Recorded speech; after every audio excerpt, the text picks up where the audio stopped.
Saudi ने कहा हमने रोक लिया, लेकिन दुनिया ने देखा, सऊदी में रहने वाले रियाद के लोगों ने खुद बताया कि रज़ा मिसाइल ऐसे गिर रही थी कि धरती हिल रही थी। दोस्तों आगे की बात करते हैं। ईरान ने कतर में दुनिया की सबसे बड़ी एलएनजी बनाने वाली, लिक्विफाइड नेचुरल गैस बनाने वाली कंपनी पर ऐसा हमला किया, उस रिफाइनरी सिटी पर ऐसा, देख लीजिए, खुद कंफर्म किया है कतर की डिफेंस मिनिस्ट्री ने। दोस्तों लफान इंडस्ट्रियल एरिया को उड़ा दिया है ईरान ने। ईरान ने पहले ही कहा था, अब यहां तो आलोचना है इसमें, लेकिन ईरान ने पहले ही कहा था कि हमारे गैस फील्ड को अगर निशाना बनाया और बिजली घर को निशाना बनाया तो हम पूरे अरब में निशाना बनाएंगे खुला। हजरत इजराइल ने जानबूझकर हमला किया। ट्रंप ने आदेश दिया, ईरान की गैस फील्ड को उड़ाया, बिजली घर को उड़ाया, उस बिजली घर को जिससे 80% ईरान को बिजली मिलती है। ईरान ने उसके बाद नए जंग का ऐलान कर दिया और उसके बाद जो अरब देश हैं, खासकर कतर हो या कोई और, जितने भी हैं, सबने खुलकर निंदा की। यहां तक कि कतर ने खुद कहा था कि ये इजराइल ने गलत कर दिया, इससे तो जंग और बढ़ेगी। उसके बाद ईरान ने वार्निंग जारी की और पूरे अरब में निशाना बनाना शुरू किया ऑयल रिफाइनरीज कंपनियों को, जो खुद अरब की हैं, जिनका अमेरिका से लेना देना नहीं है। लेकिन अब वो लफान इंडस्ट्रियल सिटी पूरी तरह से बंद हो गई है, तो दुनिया पर असर पड़ेगा ही। जान लीजिए, जैसे ही ईरान ने हमला किया वैसे ही पूरी दुनिया में तेल के दाम फिर से आसमान की तरफ बढ़ रहे हैं। कतर के लफान ऑयल रिफाइनरी पर जब हमला ईरान ने किया तो मंजर कुछ यूं था।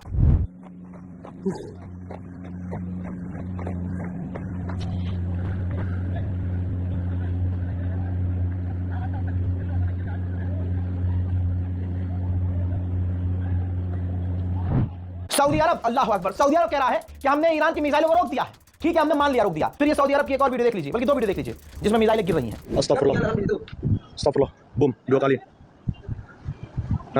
Alarm bunyi, boom. Iya, ya.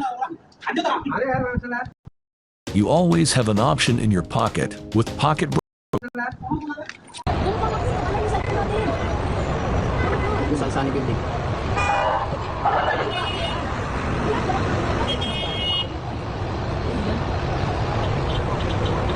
अब इसके आगे सुनिए, इराक, बहरीन, यूएई और इसके अलावा 1-2 और देशों के नाम आने वाले हैं अरब के, जहां पर ईरान ने ऑयल रिफाइनरियों पर डायरेक्ट हिट किया है। मेरे दोस्तों, पूरी दुनिया की सबसे बड़ी नेचुरल गैस फील्ड ईरान के पास थी, जिस पर इजराइल ने हमला किया अमेरिका के कहने पर, और उसके बाद ईरान ने अरबों को निशाना बनाया। ठीक, ये चीज बारीकी समझ में आनी चाहिए आपको। अब जब ये तमाम अरब देश भड़क गए कि भाई इससे तो ईरान और भी लग जाएगा, तेल के दाम और आगे बढ़ेंगे, तो डोनाल्ड ट्रंप ने कहा है कि देखो, हमें बताया है इजराइल ने, हमें बताकर ईरान के ऊपर उसकी गैस फील्ड पर हमला किया इजराइल ने, लेकिन इस हमले में हम शामिल नहीं थे।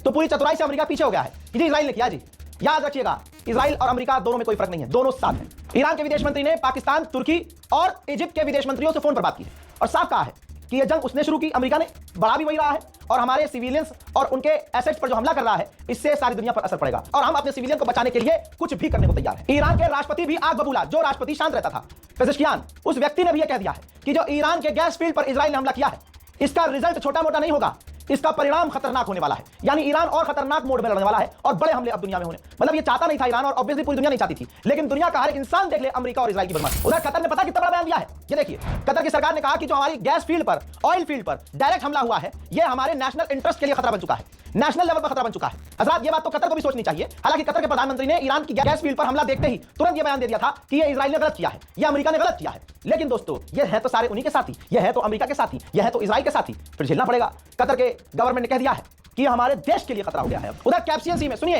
ईरान के समर्थक सुने, कैप्सियन सी के अंदर इजराइल के फाइटर जेट ने उड़ान भरी और कैप्सियन सी के अंदर ईरान की नेवी की 5 बोट थी, उसको उड़ा दिया है। वीडियोस आपके सामने।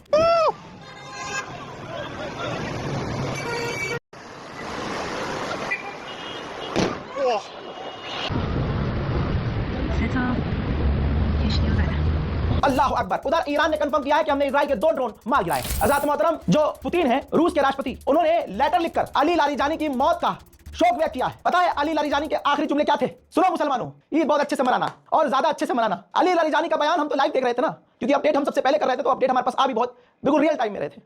अली लारीजानी ने अपने मरने से पहले, जब उन पर हमला नहीं हुआ था, तब तक एक जो लास्ट बयान दिया था, उसमें उन्होंने मुसलमानों को बहुत 3-4 पॉइंट दिए थे, 3-4 बातें कही थी। उसमें आखिरी बात उन्होंने अली लारीजानी ने कहा था कि कोई भी मुस्लिम देश ईरान के साथ खड़ा नहीं है, हम अकेले लड़ रहे हैं। ऐसी ही सिमिलर बातें ईरान के जितने लीडर शहीद हुए हैं, सबने कही है कि हम अकेले हैं। मुसलमानों, ऐ मुस्लिम देशों, भारत के मुसलमान की क्या बात करूं, उत्तम नगर के मुसलमानों के काटे जाने की तैयारी है। सरकार, दिल्ली पुलिस चुपचाप इंतजार कर रही कि हाँ ये हो। ये मुसलमान अपने आप को बचा नहीं सकते हिंदुस्तान के, मैं इनकी क्या बात करूं। उन्होंने भी मरते मरते शिकायत मुस्लिम देशों से की कि कोई खड़ा नहीं हुआ हमारे साथ। ये बात ता कयामत हम याद रखेंगे। मोहतरम हज़रात, लीजिए अलविदा कह दीजिए लारीजानी को। ये तस्वीर आ गई है ईरान के बेहतरीन लीडरों में बेहतरीन लीडर अली लारीजानी को कुम में दफना दिया गया है। ये जो मरा है ना, शहीद हुआ है, इसके आखिरी जुमले दुनिया याद रखे। तुर्की, सऊदी अरब का बिन सलमान, जिसने ईरान पर हमला करने के लिए ट्रंप को उकसाया।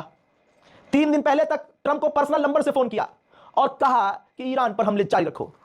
यकीन मानना, एक वक्त आएगा, मैं रहूं ना रहूं, मेरी बात याद रखना, एक वक्त यह भी बात खुलेगी कि जब ईरान पर यह वाली जंग हो रही थी तो बिन सलमान नेतन्याहू से भी बात कर रहा था। और यकीन रखना, इस बात पर वक्त आएगा, सच सामने आएगा कि बिन सलमान ने ही कहा होगा कि खामनाई की पूरी रिजीम को एक एक करके मारो। देख लेना तुम, ये जितने भी मुस्लिम देश हैं सब खामोश हैं, और खामोश रहकर इन्होंने पूरा फिलिस्तीन उजड़वा दिया, पूरा गज्जा मिटवा दिया, और अब ये सोच रहे हैं कि चुप रहकर और सिर्फ अपना डिफेंड करके ईरान को मिटा दे। ईरान के लोगों को लेकिन तुम हरा नहीं सकते। ईरानी खून है वो, उनके जिस्म में खून दौड़ता है, गाय का पेशाब नहीं। ईरान की आवाम को तो डरना चाहिए ना कि हमारे टॉप लीडर मारे गए भाई, लेकिन नहीं, ईरान की जनता सड़कों पर है।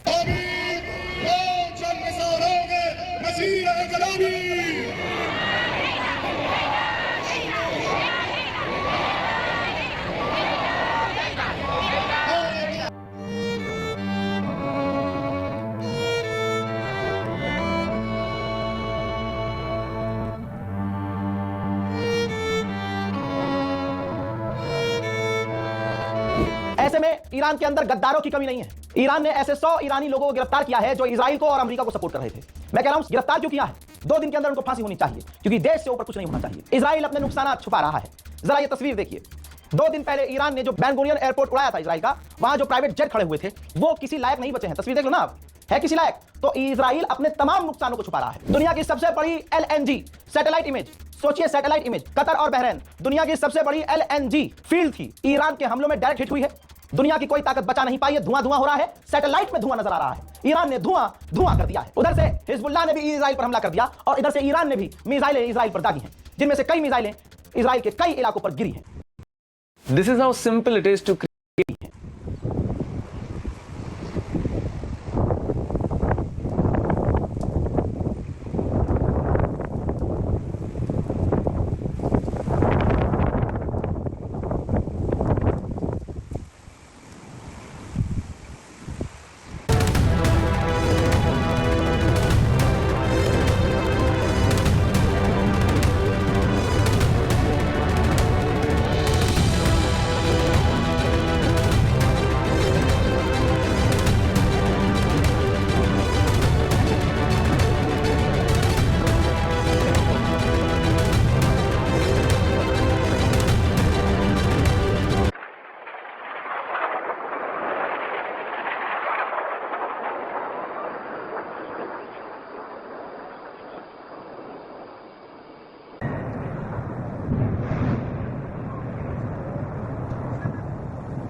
חברים, מה שאני מבקש, רק בוואטסאפ אצלנו, לא להעביר מיקומים, נפילה על גג של מבנה ציבורי, לא יותר מזה, כרגע שום דבר אחר.